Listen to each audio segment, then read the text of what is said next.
Saudara, cerita Natal itu penuh dengan plan ataupun rencana Tuhan yang berlainan daripada apa yang telah kita rencanakan.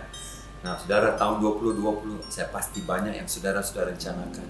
Saudara sudah beli tiket pesawat, saudara sudah rencana mau lawat keluarga, saudara mau pergi holiday, saudara mau membuat sesuatu program, rencana, mau bernikah. Wah, seperti semuanya berubah. Cerita Natal sering menunjukkan kepada kita bagaimana Tuhan boleh pakai plan B dalam hidup saudara. Saudara, Maria dan Yusuf, mereka mempunyai plan ataupun rencana dalam hidup mereka hanya untuk memiliki hidup yang sederhana. Yusuf mau menjadi tukang kayu, Maria mau menjadi seorang suri rumah yang baik. Tapi tiba-tiba dengan lawatan malaikat, rencana mereka, plan A mereka tertukar, saudaraku, menjadi plan B. Oh, saudaraku, adakah ini suatu gangguan? Adakah ini suatu yang mengubah hidup normal mereka, saudara? Dan saudaraku, Maria tidak seharusnya melahirkan anak itu di Bethlehem, tetapi karena mereka harus mendaftar di Bethlehem, mereka sampai di Bethlehem dan Yesus lahir di sana. Oh, saudaraku, adakah ini suatu plan yang berlainan daripada apa yang dirancang dari awal? Suatu plan yang sangat menyusahkan hidup mereka. Nah, saudaraku, setelah Yesus lahir, Tuhan menyuruh mereka tidak kembali ke Israel tetapi ke Mesir. Nah, saudaraku, karena Herodes coba membunuh semua anak kecil. Nah, plan B, saudaraku, di mana mereka tidak boleh kembali ke Israel tapi ke Mesir.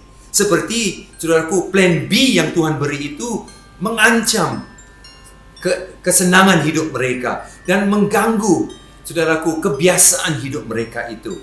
Maria dan Yusuf juga, saudaraku, seharusnya dari Mesir harus ke sebuah bandar di Yudea, tetapi akhirnya mereka sampai di sebuah tempat di Galilea di sebuah kota yang dikenali sebagai Nazareth, dan bukan kota yang terkenal dan ada banyak kekurangan dan kepincangan dalam kota itu.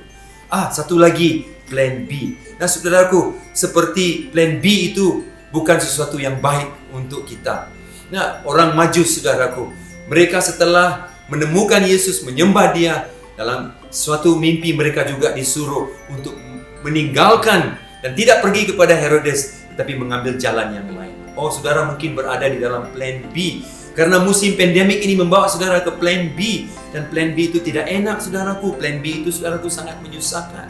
Tapi saya berkata kepada saudara, B itu bukan boring, saudaraku. B itu bukan buruk, oh Pak, saudara, tapi B itu best, saudaraku. Karena, saudaraku, kita boleh melihat, sungguh pun Yesus dilahirkan di Bethlehem, sudah dinubuatkan itu adalah plan A Tuhan. Sungguh pun Dia harus berada di Mesir, itu dinubuatkan dalam kitab Hosea, bahwa Yesus harus keluar daripada Mesir, saudaraku. Dan Yesus tinggal di Nazaret, dinubuatkan bahwa dikenali sebagai orang Nazaret, saudaraku. Saudara, semua plan B adalah plan yang baik, saudaraku, best daripada Tuhan. Mungkin saudara berpikir, oh, saya dalam plan B. Kalau Maria dan Yusuf tidak mengambil plan B, kita tidak ada juru selamat hari ini. Kalau, saudaraku, orang Majus tidak ambil plan B, saudaraku, mereka pasti akan mengalami, saudaraku, bahaya di dalam hidup mereka.